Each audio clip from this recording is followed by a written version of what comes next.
Alright, we're back because I fucked up and I realized that I didn't put the microphone on top of the camera, so we were literally recording with no microphone on the camera, but apparently the audio still sounds pretty solid. Fingers crossed, we'll see. Take a look. I don't want to have to redo it again, so yeah. The audio quality is super shitty. I'm sorry that you guys, the first 18 minutes of this video is gonna be a shit show. But if you take the time to listen to it, thank you. It's a little crooked, I'm gonna fix it. Yeah.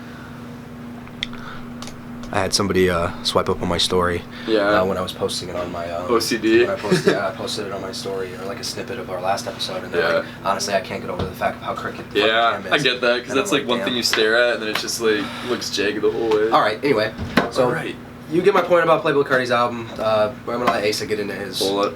So this one is going to stir the pot with a lot of controversy. No. My most disappointing album of 2020 is Man on the Moon 3 by Kid Cudi. Now that doesn't mean I hate the album, and that doesn't mean I think the album is bad. But I'm a huge fan of Man on the Moon 1 and 2. I love those albums, and I love the influences of all the guitar and the rock. And Cudi is personal enough to like, you know, he's a character that you can like relate to, but it's still vague enough to appear to the whole like wider audience. And that's one thing. The album has incredible production. It's super psychedelic and awesome, but the one thing that, and it seems like Cudi, he didn't try to like rush this. Like, he wanted to make this the final conclusion, and I could see like the work that he put into it. But I cannot get over his voice on this album. It just sounds super flat and monotone, and like I think you might be able to agree with this to some degree, but I feel like he took so much from people who he influenced and inspired. You know, like, I guess my one point is I feel like Travis Scott could have done these tracks better. You know what I mean? Or someone that he's influenced that much. And that's just because I feel like I'd like Travis's voice over these better. And I just feel like he sounds like he's mumbling across the album, and it sucks. And there's parts that I just can't understand him half the time. And I just feel like he sounds super monotone, and like I cannot get over his voice. Now, there are some songs on there that I do really like, but yeah, I was just most disappointed because that was probably one of my most anticipated albums of the year, just because I love Man on the Moon 1 and Man on the Moon 2, but I just could not get over his voice. And like, it just sucks because I understand why people love this album. I understand why people think it's an incredible album, but I just cannot get over the man's voice. And I mean, you know, whenever people talk about bad albums, they'll always point out the worst of the worst as like it's a preface for like how bad the whole album is. But, and the one I'll go to for that is Elsie's Baby Boy. I just feel like he's like, that song sounds awful to me, you know? He sounds just like whiny, and like it just doesn't ring with me. And then what was it? Mr. Solo Dolo 3, I feel like that one I was really excited for just because the third installment of Mr. Solo Dolo, and I just didn't like it, you know? It was just the worst out of the three in comparison to the other ones. But I just wish he would have taken more influence, I guess, from the other two albums with the incorporation of some of the instruments he did and stuff like that. But like, yeah, I was disappointed in Man on the Moon 3. So. Well, from that aspect, me and Ice are actually a lot different because Man on the Moon 3 was one of my favorite albums of 2020. That's why we got A&BDisagree. Yeah, exactly. Man, that Elsie's Baby Boy song didn't impress me whatsoever. That song was fucking ass. No offense, Cudi, but you could have done better. But I actually had one of my friends, she told me that she loved Elsie's Baby Boy. Shavela, that song sucks. You're capping. Love you though. But no, the song's not good.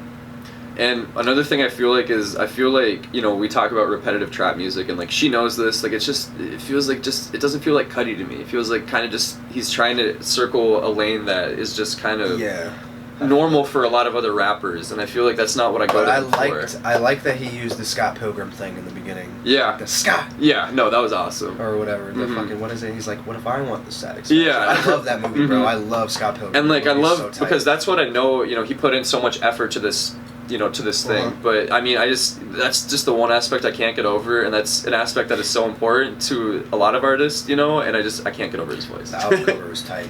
Love the album cover. Album cover is incredible.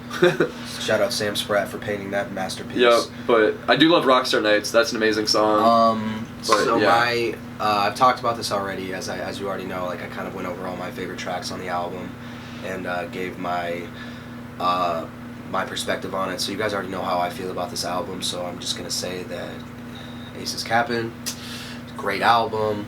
I mean, there's some things that I agree with in his case. Like, it's like I can imagine Travis Scott doing these songs and maybe even in some cases doing them better. In certain songs, though, definitely there's ones that I couldn't imagine Travis Scott doing it better than Cudi, just because like The Void is very reminiscent of Man on the Moon 1. Like, you can't deny that. But like, it's very that's definitely one of the songs that really gave me the nostalgia of Man on the Moon 1. And so I guess that's where, like, because I wanted more of that nostalgia. Because, like, look at the song Marijuana of Man on the Moon 2. Marijuana! Like, how his voice goes, and then, like, Erase Me. Oh, I mean, he just sounded so much more, like, he was super into it, you know, and more emotional. I feel like he just sounds mopey on this album. I feel like Mr. Rager, you know, like... I feel like he's at a point in his life where he's kind of okay with himself, so he's kind of just doing whatever. And, of course, Man on the Moon 1... soundtrack to, I mean, the whole album front to back, incredible, but I just feel like he just sounds so much more like, I shouldn't say motivated, because I know he was very motivated to make Man on the Moon 3, but there's a certain vocal inflection, you know, that kind of has that motivation, and I just feel like, just in comparison to Man on the Moon 1 and 2, I just do not love this album. But that's just me. Music is the most subjective thing in the world. Hey, if you disagree... Think about, like, some of the songs at a concert would go crazy. Like, Dive at a concert, and that's something would too. Go nuts. I'm very biased if I go to a concert and I hear a song that I hadn't heard before or whatever, or it just sounds so much better at a concert because you're in that scenario, you're in that situation. Like, and, like, I would totally go to a Kid Cudi Man on the Moon 3 concert because I'm sure it'd be fucking awesome, you know? Yeah, and I'm sure I'd love the album more after that. But, like, honestly, like, I like Indie better than this album. And that's an album that I personally feel is very underrated from his catalog, but... What about Speeding Bullet to Heaven? Oof. No. I actually didn't mind that album. You didn't mind it? Yeah. I just think it was I mean, he was experimental, but I just didn't. I think I could appreciate... I mean, because back then, that's when I was still kind of getting into more rap, so it's like the rock aspect, yeah, the stuff, more alternative rock aspect of, like, Kid Cudi transitioning from being a rapper to a alternative artist, and I thought he was going to be doing that, like, for good. I thought he was going to stop rap. Like, I remember there was a point in time in my life where it's like, if an artist was going to transition into a completely different genre, they were just going to stay in that genre. They weren't going to come back to what they were doing before. And I was kind of like, damn, if this is what he's going to do, then, I mean, I'm probably not going to really follow Kid Cudi like that no more. Then he came out with Passion, Pain, and Demon Slaying, and I actually really enjoyed that album. I like think that that's album. Personally an underrated album of his. Yeah. It's honestly one of my favorites. There was that 3-album span from Indie Speeding Bullet to Heaven, and then whatever you just said, Passion, Pain, and Demon Slaying. Yeah, and those ones are just kind of thrown out. Like Baptized in Fire, bro. It's such a good song, and it's honestly so slept on. And then a song called Cosmic Warrior. It's also very, very good. What are some of the ones that and then Swim in the Light. Swim in the Light, I love. Frequency by Design with Andre 3K. Yep. Andre 3K. I wish he would come back. Andre 3000. Yeah. Andre 3000 is. Shout out Outkast. That's a monumental artist right there. Well, and if anyone, like, I'll just put it out there I did not love Kids See Ghosts, and that's kind of for the same reason. And I won't dive into that too much because that was such an album that either you loved or you hated or whatever, but... I'm in the middle on that one. Yeah, I mean, I just didn't love that. I just didn't like that album. But, yeah, that's another... his vocal inflection just sounded just not great to me. Reborn and Cudi Montage were both really tight songs, and then I like to feel the love, because I mean, even like Cudi's like voice in that, you could kind of just feel it. Yeah. Like you kind of just like you really felt like him yelling at you. Yeah, right. Like, okay, well, like it really, it kind of really just like stuck to you. Yeah. At least in my case, it was just like I can still feel the love. Yeah. Like, it's just like really fucking just letting you out. That shit was funny. But I used to do that all the time. Yeah, right. No, well, you get into it and then you're just like. My friend Megan, she has like a video of me like doing that. Yeah. Shout out Megan, love you.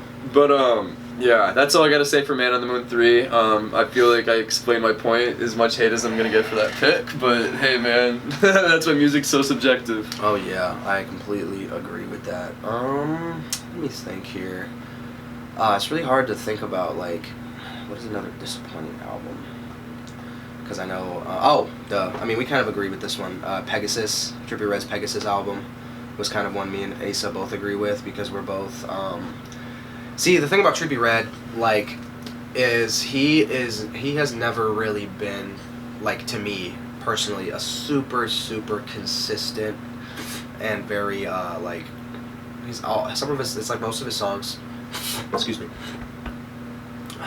But the stuff he knows, got some allergies going on in this house, man. There's too many fucking animals. Yep. But yeah, Trippie Redd's never really been a super consistent artist to me. Like, it's always, he's had, like, every time he drops a project, high highs like, and low lows. It's always maybe 2 or 3 and songs. this thing had like 24 tracks on it. Like, it's a chore to listen, especially when you don't like it. Because here's the thing: if an artist comes out with 24 tracks, you're not gonna love every track. Like, out of 24, I feel like.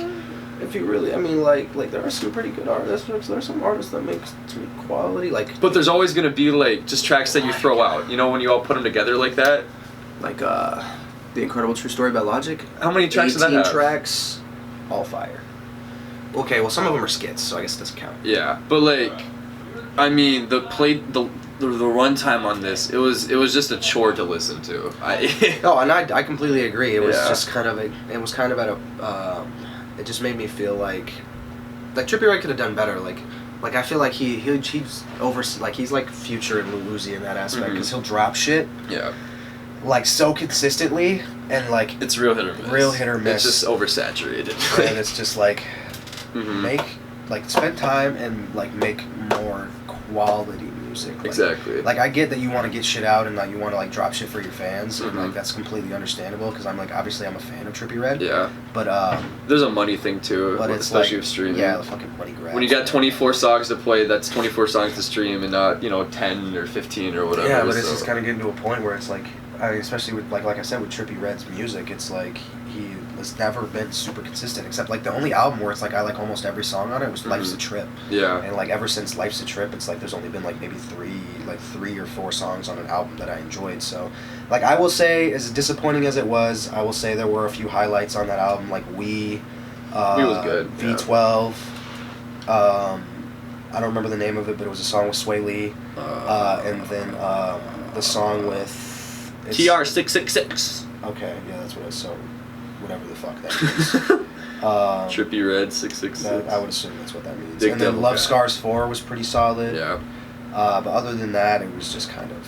I mean... He's always good with features, though. That's the thing about Trippie Redd. Right? Like, usually when he has a feature, it's always good. Or when he's featured on a song, Yeah. he's I mean, it's kind of hit or miss, but like, Well, that's what I meant, that was my yeah. favorite. That was my favorite song on. That was one of my favorite songs off Cuddy's album. Rockstar Yeah, Nights. I mean, he's always been a good like feature artist. Yeah. for sure. Like that's how I felt about Gunna for the longest time. Oh, yeah. Like I used to think Gunna was like, he's always a better feature artist compared to like a solo artist. Yeah. Or, like, but when he dropped Wunna, I went nuts. Oh, I love the one, but I mean, I feel like that's just strictly off production, because the production on that is immaculate. Like, it just puts you in this breezy, summery vibe. Not Young Weezy, it's Weezy, Turbo, and then Taurus were the main producers of that album.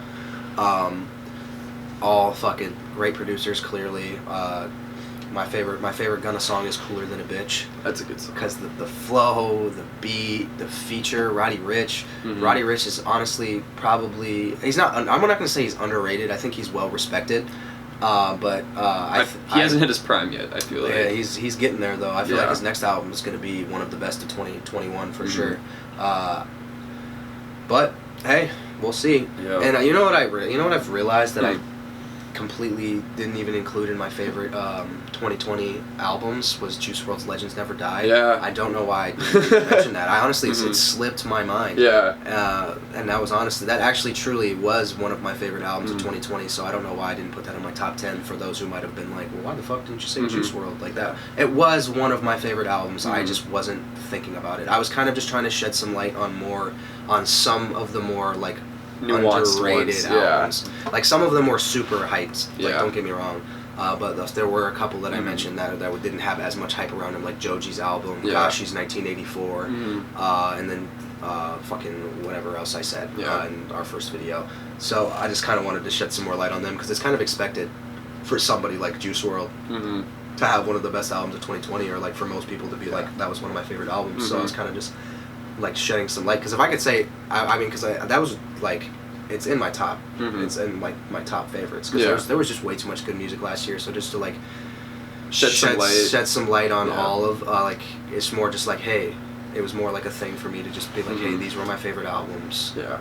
some of them you probably have never heard, so go check them out. Right, exactly. Because everyone's already heard everything about Legends Never Die. Exactly. And, like, that wasn't one of my top 10 favorites. I really liked it, but I love how it wasn't a cash grab. You know, it was, like, they had the skits about how Juice was so influential, and it made it, like, a story, you know, and it was cohesive, and I did really like it. In there, like they it was had awesome. Dickie talking about Exactly. They had a bunch of people like that. I really respect that album. That album, yeah, exactly, because, you know, you got people like X's management team and all of them who kind of just would put out content because mostly because of a money grab, and it's like they didn't even take the time to, like, they didn't spend more time on the production and like make it what it could have been. But like with Juice WRLD's album, like Juice WRLD's management team and everybody in his family, like they did such a good job of like putting this album together, especially because most of the album itself was leaked before it even came out, and they were still like, you guys have the leaked version, let's give you the official version that sounds better than the leaked version. And they did a very good job of that. So shout out to Juice WRLD's management team for having such a great, like, just doing such a good job on the production of that album. I just want to pay some respect there. And rest in peace to Juice, because he was one of my favorite artists, and I did have the fortunate opportunity of seeing him live before he passed. So that was honestly an awesome experience. You saw him at the Myth, right? Yeah. That was, I think, his first show ever. For Goodbye and Good Riddance. So I got to see the cool one. Death Race for Love was dope, but I mean, like, that's like I thought it was cool that I got to see him before, like, there was really any when he had that hype, but he wasn't a mainstream. He wasn't super. There wasn't mega hype around him. So I had to miss that one for some reason, but we were all really big Juice WRLD fans. So me and a couple friends went to Fargo, North Dakota, which was like 4 hours away. We left school early and we went to North Dakota, and they had it like this hockey arena, I think it was, and it was the worst concert I've ever been to. He came out 3 hours late. He didn't have any pyrotechnics or any cool stuff like that. He had glow sticks, and he didn't come out for. It was awful, and we drove so far there. And like one of my friends who was with me is a stan of Juice WRLD, like absolutely loves him, and he fucking just hated the concert. He didn't absolutely hate it because, like, you know, you listen to Juice and you hear the songs or whatever, but it was just the whole presentation of the concert in general was just awful. And then I got to see him at the Armory for Death Race for Love, and that one was just cool because Ski was there, and I got up front and I got to hold Ski's hand and got a video of it and stuff. But yeah, I was lucky enough to see him before he passed too, which was awesome. But yeah, R.I.P. Juice. R.I.P. Juice. I'll move on to my final, most disappointing album. I don't know if any of you remember, this one got swept under the rug. Now, I will admit, I haven't listened to this since I first originally did, so it could grow on me, but I have Funeral by Lil Wayne. Now, I had really high expectations for this, and it was a surprise drop because the Carter 5 dropped, and I'm a huge fan of the Carter 5 and everything like that, and I absolutely loved the Carter 5. It was an amazing album. That was one of the rare occurrences where it was a really hyped album that I feel like lived up to the hype, at least to a very big degree of it. But then he dropped Funeral, and it's just forgettable, you know? I mean, I haven't paid attention or done like an in-depth analysis of this album, but just compared to the songs on the Carter 5 and some of his older music, I just don't... I stopped listening to Lil Wayne like years ago. Have you listened to Carter 5? Oh, yeah. Okay. I mean, like, just because it's the first time he dropped and forever. But after that, I mean, I didn't necessarily. There was only a select few songs I liked on the Carter 5. Yeah. I didn't go too in depth with it though. Like, I didn't listen to every single song. Yeah. I listened to one with Travis Scott. I listened to what was it called again? Uproar, I think it's called. Yeah. Let It Fly. Let It Fly. Uproar. Fucking fire. Yep. Don't Cry with X. I mean, that was one of the first. I remember when that came out. That was still one of the first X features since he had died. Yeah. And that one was good. Yeah. Let It All Work Out is an underrated song off that album because it features Sampha, who's an artist I've mentioned before. And in that song specifically, Lil Wayne talks about trying to commit suicide, and he shot himself. And he just talks about, I don't know if that was a public story before, but that was new knowledge to me when I heard it. And he just painted a picture of, doing that and then, living his life now and, letting life all work out. And then just Sampha's vocals in general paint this heavenly picture because Sampha has this amazing, wonderful voice. But yeah, Funeral was one of my most disappointing albums. But yeah. Move on to the next section. You didn't even talk about That one was just bad. I don't have. I like that album. So You'd like it? I Okay. do like it. So you can talk about it. I mean, the last talk album. about how I liked it. Yeah. So. Okay. The last album I have on my list is "Good Intentions" by Nav. The song with Don Toliver is really good, and I'm a big Don Toliver. Yeah. Recap is really good, but so I guess it like in hindsight it's always 2020, and I'm more disappointed in this album now because I've been really hit or miss on Nav just because he sounds very monotone, and it's kind of like he sounds good on some songs and sounds just like he just sounds like I just the most monotone thing you can think of, like molasses or something, like you know. But I'm even more disappointed in this album after the fact that Emergency Tsunami came out because I really like that album with Wheezy. And I feel like he was really good off that with the production with Wheezy, which just makes this kind of in hindsight more disappointing for me. But yeah, that was 100%. Just a forgettable album for me. Yeah, I mean, for me, I felt like that album was. See, I feel like this is kind of the first time that we're. I'm just gonna stop what I was saying for a second. And just point this out. I feel like this is the first time we're having this, like one of the real first time we're actually having a conversation where we're actually like living up to our name. The A&BDisagree. Yeah, right. I feel like it's always been we kind of feel the same way about certain things, or like I haven't heard this, you haven't heard that. Right, exactly. And so it's kind of fun to like actually finally have a conversation about what we liked, what you didn't like, and what I did like. Right. It's like, especially because Man on the Moon 3 was one of my favorite albums, and it's one of my disappointing. Yeah. So I'm like, but then of course we have those ones that we also agreed on. But I thought this album for Nav was a million times better than anything he's dropped in the last 3 years, and that's not including his self-titled Nav project. My bad. I thought that one was pretty solid. I mean, but Good Intentions had all around each song was like. It felt like it wasn't really Nav's typical style, but at the same time, it's like the flow, like the same Nav flow is always there. But I thought with the deluxe, his little deluxe that he dropped, the next it was like Brown Boy 2 is what it was called. I thought that was kind of like unnecessary. Yeah, that one. That was another oversaturated. I think he could have just kept that one, and then if he would have just dropped Good Intentions, he probably would have got more good. More good rep out of it. Reception. Right? Yeah, that's what it's called, reception. Yeah. Yeah. I want to make sure I was using the right term. He would have got more positive reception on that album if he would have just had the Good Intentions. But you know, like a lot of people were prone to dropping deluxes last year. Yeah. So it's like, I mean, and I wasn't mad because it's like more content, more music. You know, like it's just more stuff to listen to. Yeah. But there were a lot of people whose deluxes weren't as good as like.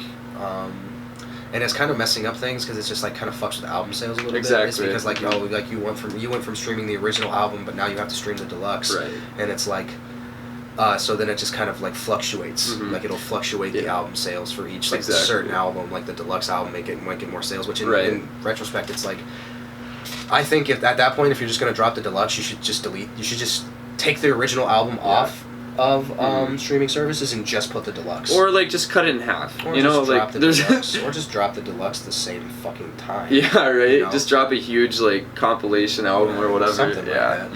Like people like fucking St. John like will drop like compilation albums. Like Collection 1 was like a compilation album, and like I from what I've read and what I've seen, it's like it's got pretty that album itself has pretty good reception, and I love it. Yeah, I love it personally, too. But it's even with like Ghetto Lenny's Love Stories. Like I just feel like a lot of people say St. John kind of sounds the same. Like I've had like a couple people be like, oh, I don't really like St. John because St. John is kind of like sounds like everybody else, or he doesn't really. I mean, he kind of has his own style. Yeah, he doesn't sound like anyone to me. Well, and I think because before he blew up on TikTok, we'll take credit for knowing him before he blew up on TikTok. Sure. Like I think I read an article or something where people were calling him underrated because he's from Britain or he's from Europe, and so he was more known in that area before American and stuff or before he was really popular here.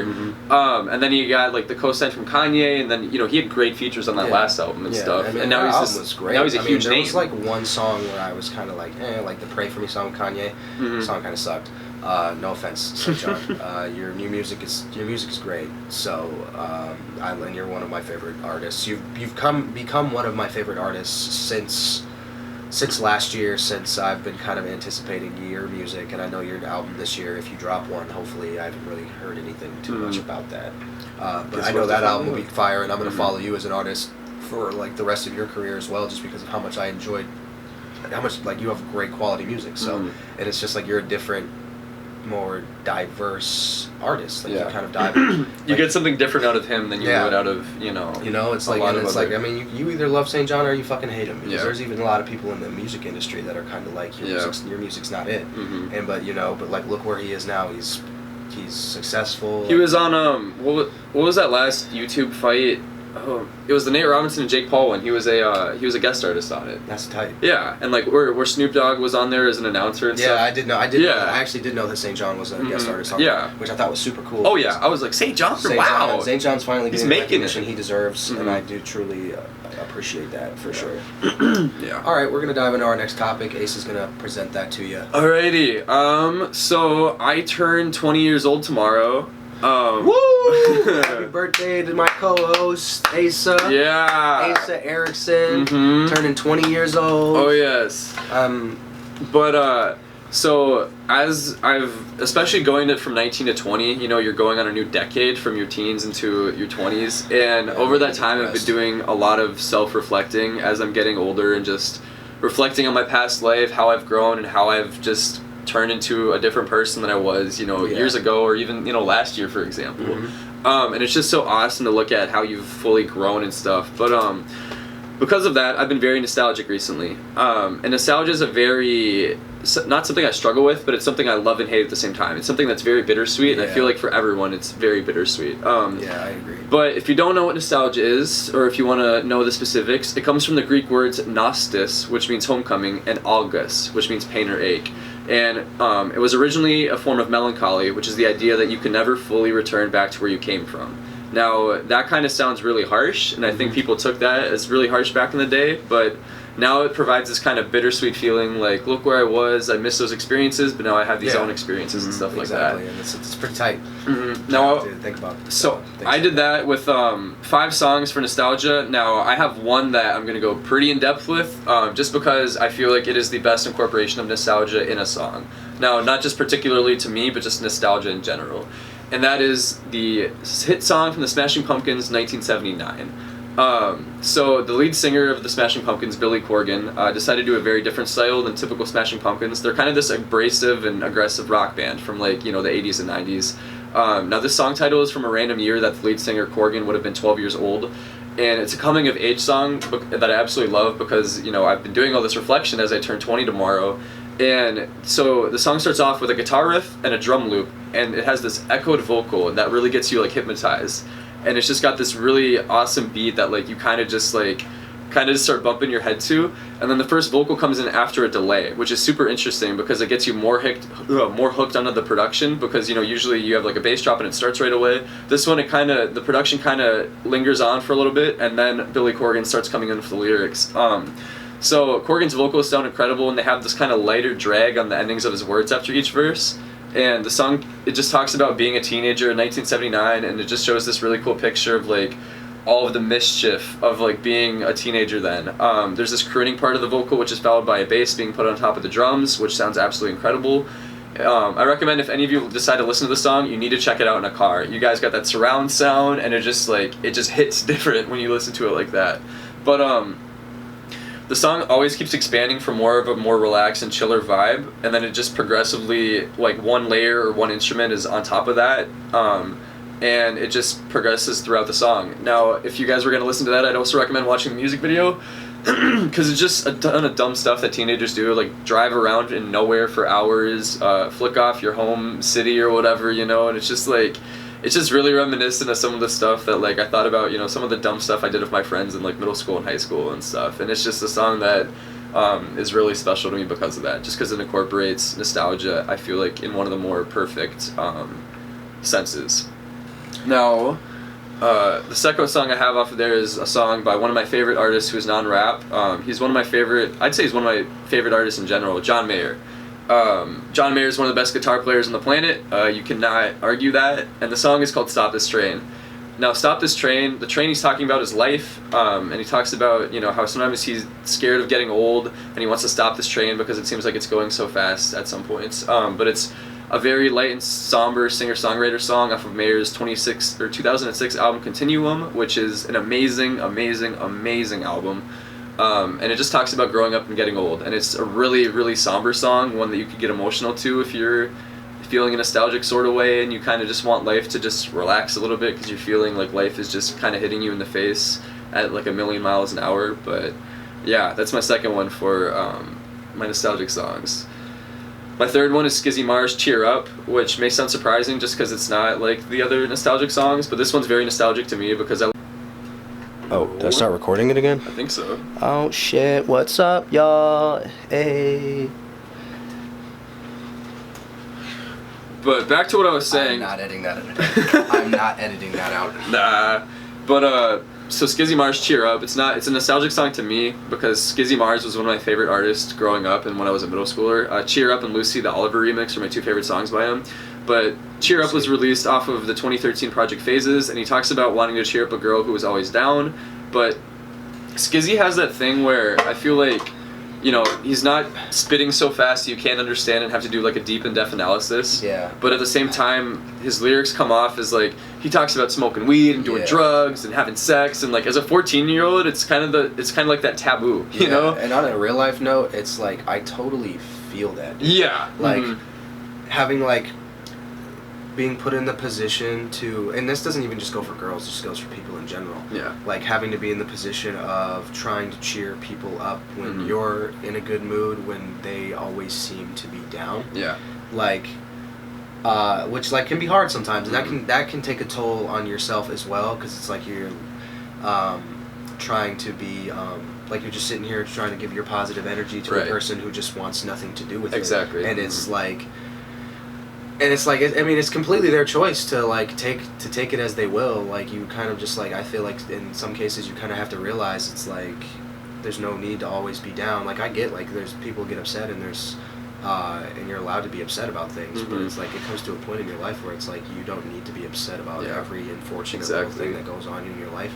And it's like people manifest the negative things that happen in their life and they let it get to them and they let it take a toll on themselves.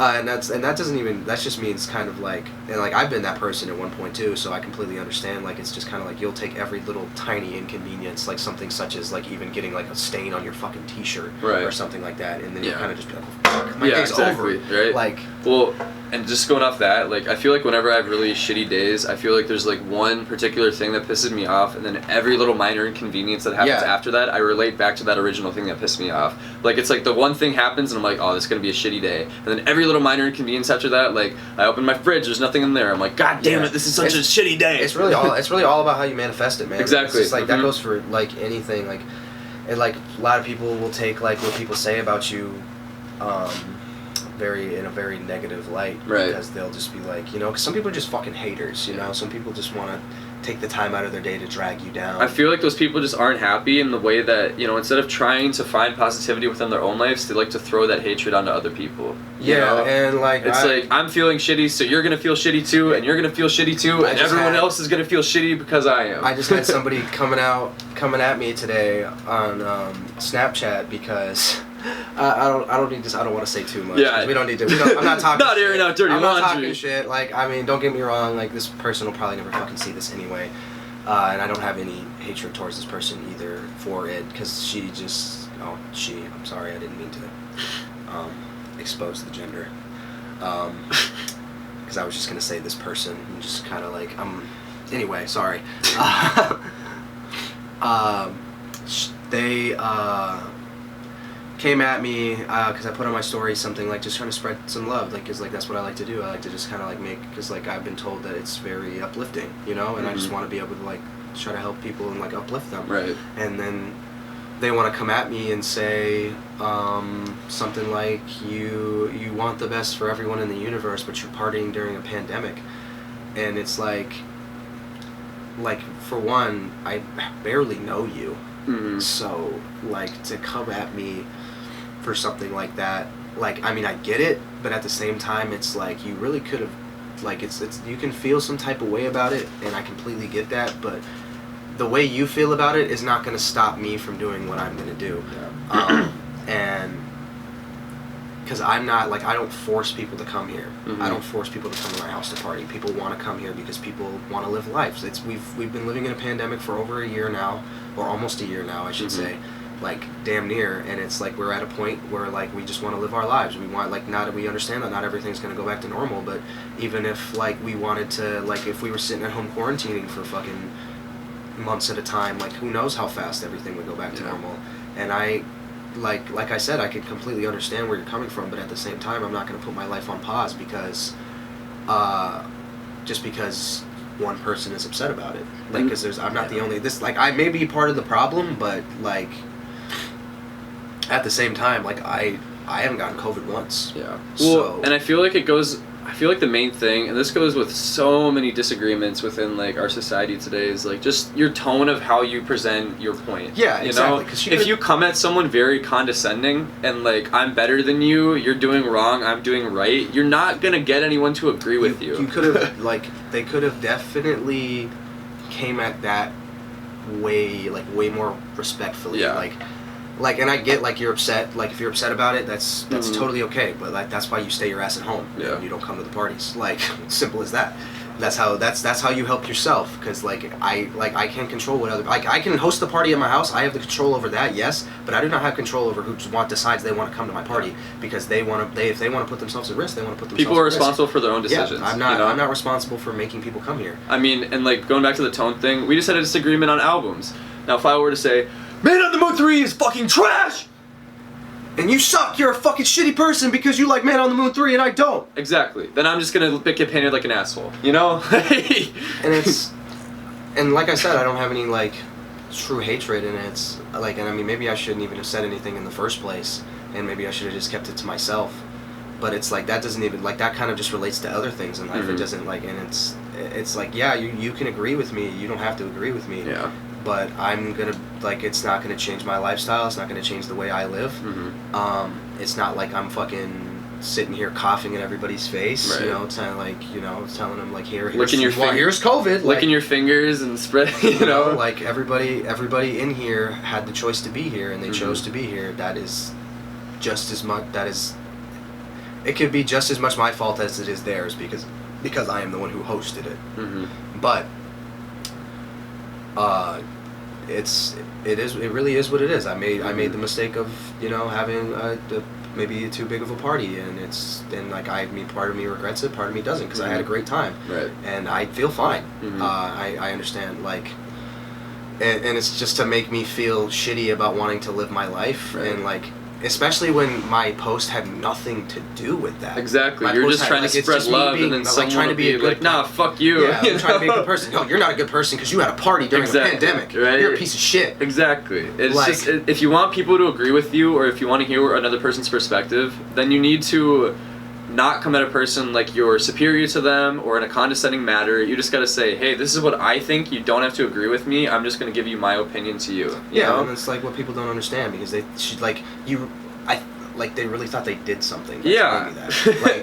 Like it's not gonna change what you do. I came at it very respectfully. Like I was not gonna be rude. I was not gonna, because I mean like everybody feels how they feel for a reason, and I'm not gonna tell you that you shouldn't feel this way. That you shouldn't feel this way, you know. I'm not gonna be like, oh, you shouldn't fucking like. Yeah. But I'm not gonna let you tell me how I should live my life at all. Yeah. I'm gonna do what I want to do, no matter what, and if I have to take the consequences for it, then I will. Because I want to live a good life, and I don't want to waste my youth worrying. And it's about just making your own decisions as an individual person. Exactly. You know, people think they have too much control, or they have so much control over everyone else's lives, and it's like, no, you don't. You should be worrying about yourself before you worry about anyone else, you know? And even if you worry about yourself, you shouldn't harp on everyone else for doing something different than you. Yeah, it's and then it's like, oh, you're like, because of you, all these people are dying. Yeah. I mean, that's like, I mean, I'm not going to say that that's like, I'm not going to say that that's true, but I'm not going to confirm nor deny that I am, because like I believe that I can be part of the problem, but that's me and maybe fucking thousands or millions of other people. Yeah. But the fact that you decided to like come at me because I just want to be because I'm a positive person, and then you're just like, oh well, you're obviously not a positive person if you can have a party during a pandemic. That doesn't mean that I'm just because I can have a party and want to have a good time during a pandemic or whatever, that doesn't make me a shitty person. So don't try to put me out as like I'm some shitty person because I want to have a good time and I want people around me to live their lives the way they want to live them. Because I'm not going to tell people what they should or shouldn't do in life, you know. I'm not going to say you shouldn't go out and party because this and that, or you shouldn't do this because blah blah blah. Like, that's not my place to say. Just like it wasn't your place to tell me what I should or shouldn't do. You know, like you should, like it's like you basically had, like, in my personal opinion, you had no right to even try to come at me at all, especially because I barely know you, and I'm not trying to stir up any controversy here. I know, like I said, I'm sorry, like I shouldn't have said anything in the first place, but it really did kind of correlate to what we were talking about in general, just things like people coming at each other and making people feel like shit for things, and it's like that's the world we live in now, I guess. Like, and it's fine. Like, if you feel that way, you feel that way. I'm sorry that you feel that way, but it's not going to stop me from having a good time. I'm still going to go out. I'm still going to have fun. I'm still going to see my friends.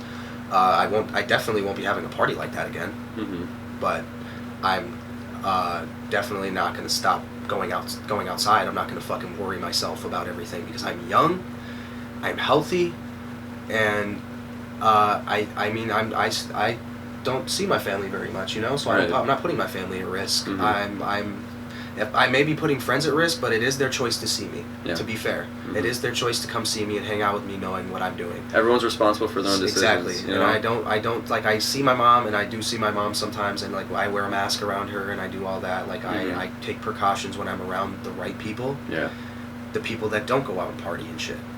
So and this just kind of, like, and the only reason this kind of ticked me off a little bit, is just because of the simple fact that somebody tried to make me feel, basically tried to tell me I'm a shitty person for wanting to live my life. And that's not cool at all. It's not cool to drag people down like you're better than them because you don't fucking party. Exactly. Good for you. Good for fucking We're all you. just our own individual people with our own issues and our own flaws, you know? And, like, it's just too easy to, like, point at people and say, you know, I disagree with you, so you're a piece of shit. And I think it's just it's the way they came at it, the way they came about it. If you would have just been like, hey, like, exactly, it's not cool that I don't necessarily agree that you do this, but then you say things like this, and it's like what I said on my story about my Snapchat story about spreading love and wanting the best for everybody in the universe, like, that has nothing to do with partying. It's just, I just want you guys to live the best life you can, no matter what. That literally, like, I just didn't understand how that correlated to what I was trying to say. It's just like you were just looking for an argument. For what? Like, I don't talk to you, we don't really hardly know each other. I've maybe had a conversation with you very, very minimal amount of times. So, and they were nothing but good conversations. I'm not gonna, like, and so it's like the fucking first time you decide to talk to me in however long, the first thing you want to say, like, is try to make me feel like a shitty person. Like I haven't been nothing but nice to you. That's kind of fucked up, bro. Because I just treat everybody with respect, and I'm nice to everybody. So it's just, don't, like, try to, like, make me seem like a shitty person because I want to have fun. With that being said, I'm kind of just going off about it. I'm sorry. It just did really kind of piss me off because I just know that I'm not a shitty person, whether you say it or not. So, I know who I am. My friends know who I am. Everybody knows who I am. You, for instance, do not know who I am. You know what you see, and that's it. You don't know who I am. You've never, hardly ever talked to me. You've never took the time to get to know me. And this doesn't just go for that one person, this goes for anybody who maybe feels some type of way and doesn't take the time to get to know me as a person and tries to think that just because, tries to act like I don't give a fuck about people. For some reason, I don't give a fuck about people because I had a party, whatever fucking sense that makes, but okay. Alright. Sorry for my little rant, guys. As you can tell, it is a little bit frustrating for a few reasons, but to that person, I'm sorry you feel that way. Live your life, have fun, stop worrying so much, you know? Ease up a little bit, you know? Like, we're young, we're just having fun.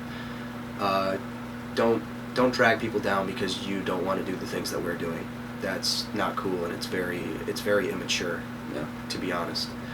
It's just condescending, you know. Indeed, it is. It doesn't make you It doesn't make you better than me because you don't party. I'm just saying, and I don't think I'm better than you. I think we're all people, and we're all trying to figure our shit out. So, just really all I can say is mind your own business. Really, truly, is just live your life and worry about you. Yeah. And that goes for basically any situation. And anybody who feels some type of way about anything, like, that has nothing to do with them. But yeah, I just kind of did air out some dirty laundry. Maybe I shouldn't have, but it was kind of on my mind. It was on my mind a little bit because it's just kind of bogus. It's just a little bogus, man. It didn't sit right with me because I don't know you. That's why it didn't sit right with me. But no bad blood. I have nothing but love for everybody, and everybody knows that. So, regardless of how I feel about that situation specifically, it's not going to truly affect my feelings towards you in general, I guess. It's just kind of like, it is what it is. And we're going to move on from it. It is what it is. And I'm just going to continue to live my life how I've been living it. Like I said, maybe I won't throw parties like that no more, but shit, I'm still going to live life and have fun, So, I got 2 more songs on my nostalgic things. These ones are more personal to me. The first one is The Spins by Mac Miller. Now, that's a huge party song. Speaking of parties, now, The Spins, but, you know, it's not like, I feel like Donald Trump is the biggest, like, Mac party song. You know, that's a song that everyone knows, or, like, loud. But I remember one of my friends, Noah, and I, we would always bump this in the car when we were, like as soon as we got our licenses. And that's when I really started becoming, like, a big Mac fan. And then I remember I was at his house that day, the day that he died. And we just sat in his living room and just, like, it was no emotion. We just, like, looked at the fucking ground and just, like, awe, you know, like, oh my God. And, like, especially because addiction is something that resonates with me very personally. And I've just seen so much of it in my whole life. So that's why Mac Miller is one of my favorite artists of all time, and I feel like I've connected with him so much. But The Spins is always a very nostalgic song because that was one of the first songs that really put me onto him, and just kind of started with my journey of, like, listening to Mac Miller. The last song, wow, we got another disagreement here. You're not gonna like this one. So no, just stop there. Just don't do it. Shout out to my senior class song of my school in the small little dumpy town. Take Me Home, Country Roads by John Denver. Now, this is one of those songs where I lived in a very rural area, so driving around, you just throw this song on, and you're in the middle of nowhere. But, you know, it's all about your settings with music. Nope. And it was our class song, you know, and that's the class song for my high school class. Nope. So it just got something there. But no. All right. Okay. I think this is something I want to lay out on the line as if for people who continue going, like, watching us and stuff, and I think I did mention this in episode 1, but country music, I do not like one bit. I have a very differing opinion on that, too. Yeah, country music sucks. So I used to hate country music up until I graduated high school, and this goes back to my nostalgia point. Then I started getting nostalgic about some of the memories I had in high school, and now I like a lot of country music. So that just kind of ties all back into this whole nostalgia thing, you know? And I used to absolutely hate it, you know, because it was what a bunch of people listened to. Yeah. And then I feel like it's kind of cool because, like, I live in the cities in a much bigger area now, and not nearly as many people listen to it. So it's kind of cool when you hear someone listening to it, and you're like, hey, okay. But, you know, that's another thing about having a very expansive music taste. You know, it's not like I'm this massive country fan, you know, stuff like that, but there's a lot of stuff that I appreciate about country music. You know, the guitar, the instrumentals, a lot of the voices on people sound really good, but we can leave it at that. Take Me Home, Country Roads, old ass country song by John Denver. I recommend it. Good shit. I'm never gonna listen to it.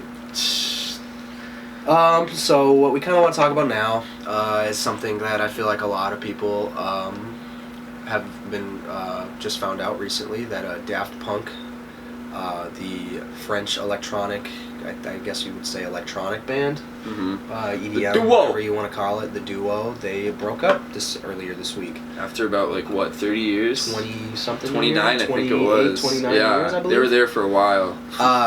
I remember listening to a lot of their music as a kid, so just kind of, like, thinking about how they are no longer a thing. It's just, I mean, it's like their music is very nostalgic to me as well. Just because there was a, like, you know, songs like Around the World and what else is it? I'm trying to think of what it's called. Harder, Better, Faster, Stronger. That's my favorite song by them because Stronger was the very Harder, Better, Faster, Stronger. That's a nostalgic song for me because they sampled that in Kanye West's Stronger, and that was the very first Kanye song I ever heard. Yeah, and then of course, like, they got stuff with songs like Starboy, and then I Feel It Coming with The Weeknd. So it's just because they kind of always have been there in some way. They've always been influenced in musical culture. Exactly. You know, and even like one of my favorite movies when I was a kid was Tron Legacy. Oh yeah. Which I thought was super dope, and they produced that whole entire soundtrack. And I fucking loved it just because it sounded so tight, and it just like mixed in with like just the vibe of the movie in general, because it's like you're in this virtual world and it's like all this virtual sounding music. Right. So yeah, I mean, it's a little upsetting to hear about it, but I mean they've been there for 30 years. You kind of have to part ways at some point. Yeah, like, right. Nothing lasts forever, as they and say. they got their own thing going on. I mean, I'm sure you kind of get sick of making music for 30 years. You know, like, it's time to go. It's incredible to have that drive for that long. Yeah. To do something. You know, I feel like it's absolutely incredible. Most people like will maybe be like, let's say even like just musical artists will maybe be relevant, or like not relevant necessarily, just like active for maybe a good 10 years. Yeah, right. 10 years is impressive. And they'll be like, okay, you're kind of a mainstay if you've been around for 10 years. It's about time we just break up, you know. Especially with a duo too. You know, it's a lot easier to make music when you're a singular person, you know, but if you're a duo, it's like a band. And like I remember like a lot of rock bands in the back, you know, there's always a time where they'd break up, you know, and stuff like that. But yeah, it's incredible the long time that they've been around and all of the relevant and awesome music that they put out. Yeah. And I mean, it's just sucks because I mean, even like my favorite artist Logic retired just this last year too. So like that. So I know in the future, I mean, even now, Logic's music still gives me some nostalgia back from when I was in high school, like just the way I was feeling. Under Pressure gives me a lot of nostalgia. The way it would lift me, uplift me from my moods that I was in. Like The Incredible True Story was an album that was there for me, like when I was going through like a lot of shitty times, like a shitty breakup. When I dated this girl for fucking like who knows how long? Like years, man. Not years, my bad. Like a year and a half. Yeah, I'm over exaggerating. But it was honestly, it's the first. That was like the first person I ever truly loved, though. Or well, at least what I thought love was. Right. So it was really heartbreaking, and then all I really had was like music. Yeah. And my friends, of course, but like music was always like could always determine my mood. Yeah. And it's like, that's one of the things I love about Logic. It's just like that's why he's one of my favorite artists. Is because that's why he is my favorite artist. Is because he's always been that guy who was able to take me out of this dark place that I felt like I was in at certain times in my life, or at least my teenage life, I should say. And it's kind of like he always knew how to his music and him as a person, like just him, like listening to him speak, like watching his interviews and everything, just kind of showed me, like it would uplift me to a point where like I felt like life, like I truly believe like everything's gonna be okay, you know. And it's like it's just to look at things in like a different light, you know, just to realize that from a different scope. A different scope. To realize that there are things that you go through, and you know, like, and that's okay. But life will always get better, and it's like we got like he's been through his fair share of shit. Like he was broke. Like his mom was racist, and he's black and white. Yeah, like that's crazy. And just things like that, and then you kind of just like he's been through all this shit, and look at him now. Like he's literally like, I mean, like some people might disagree, but he's probably one of the most successful artists like that have come from the mud. Right. Like he's sold out tours, #1 albums. Like a lot of people don't give Logic recognition because they just want to talk about how he's corny and talks about how he's biracial, which he doesn't really do that much. He had the one album everybody. If you actually listen to all his music, you would understand. This whole biracial meme thing started when Everybody came out, because there's like 3 songs on there where he talks about where he's biracial, because he's just embracing his. Because he never really truly took the time to embrace his pigment. Right. In any other album, like maybe he'll mention it here and there, but like it's just become a meme at this point, you know. So it's like every time I mention it, it'll be like, there was the first album where like he finally decided to be like, okay, well, this is my life, and this is how I feel, and that I'm gonna embrace being black because I'm proud to be black. And plus, I feel like Everybody was one of those albums where it wasn't there was a lot of, not pushback, I should say, but it wasn't everyone's favorite. You know, there was a lot of, it was, I don't know, people didn't like it. You know what I mean? There's some people, it was divided. The thing about Everybody though is like now he's not only talking about himself, but I mean that's the name speaks for itself. It's literally about like everybody who goes through certain things. Like like he had some songs about him and what he went through, but that could be relatable to other people too. Like maybe people have gone through something similar. Like people who are biracial, maybe they've felt that same way. You know, like the way he's felt. And how and gone through the similarities of maybe having a racist mother and things like that. You never know, because you never know what somebody's going through, man. Exactly. So it's just like to have even things such as that, like that maybe seem like they're just about him. They could resonate with certain people. Like there are certain people in the world that go through the same, like that do go through similar shit. And it's like nobody wants to give Logic a chance, or people say Logic's music sucks because he's corny. And I mean, as corny as he is, he's very relatable. When you get to that big of a name too, there's always going to be people like that. Yeah, you know, but it's Logic is so overhated. Yeah, and going back to the nostalgia thing, I have so much nostalgia from Under Pressure because I started listening to Logic when he was with the YouTube clan, the Phase Group. Yeah. And that's when they were really big into Call of Duty. I am a huge Call of Duty player, or at least I used to be. Not nearly as much anymore. I'm still pretty damn cool at the game, but like watching him get popular with them was so awesome to see. And like I watched both of them, and like I loved Under Pressure, and like looking back at that album is very nostalgic to me personally, just because that brings me back to freshman year of high school. Yeah, right. I was bumping that album with all the homies all the time. Never Enough was our favorite song on there. Really? Yeah, I mean the piano keys in the beginning are fucking amazing. And it's just kind of, it builds up to the hype around the song itself. But I just feel like, I mean, as a person who is like, who would be passionate about this artist, it's just like nobody really ever wants to give him a chance, and it's just, I mean, as upsetting as it is, it's like it is what it is, because I mean, this day and age, like everybody's just kind of into the same gangster rap bullshit, that like you fucking whatever, like Lil Durk and G Herbo and all those fucking people, like it's just like why. Yeah, I'm not gonna say I mean, they're bad, but everyone's it's got their preference, you know, and some are more expansive, and some are more, you know, people want what they want. They're you know? not as, and then it's like, and a lot of people don't listen to music as like closely, you know what I mean? And like a lot of people, it's like they won't give people a chance, so then they kind of take whatever's on Twitter and whatever's on Instagram and everything. Kind of like, okay, like, oh, he go fucking with says things about this, talks about this, so I'm just not gonna bother listening to him because that sounds lame. Right.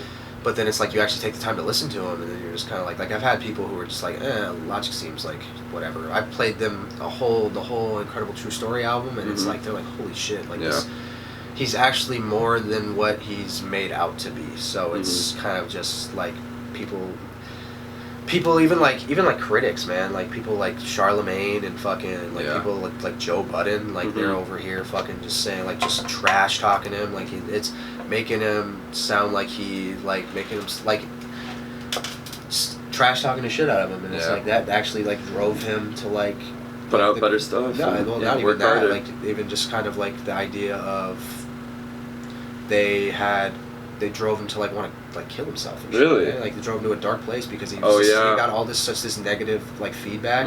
It just made him. It's partially probably what made him retire, is because he was tired of all the negativity of everybody hating on him all the time, which sucks because you really like somebody I really enjoyed, people like the hateful community on the internet just decided to drive this man to want to retire. Because they think he's corny, and it's like what's so corny about wanting the best for people and wanting to spread love and all that stuff, because like Logic's the part of the reason that like motivated me to want to do that stuff. So it's like, but fuck, I mean, you could say what you want about me, like I'm gonna continue to spread love no matter what. It's not gonna stop me. I mean, people manifest that shit differently, and I love Logic and I always will. So I mean, I appreciate him for helping pave the way for me to become a better person. But the camera's dying, son of a bitch. Alright, well, we should move on to our last topic. Just shout out a couple stuff. So we got a couple songs on here that I want to shout out. So one of them would be Butcha by Kyle, that just dropped today.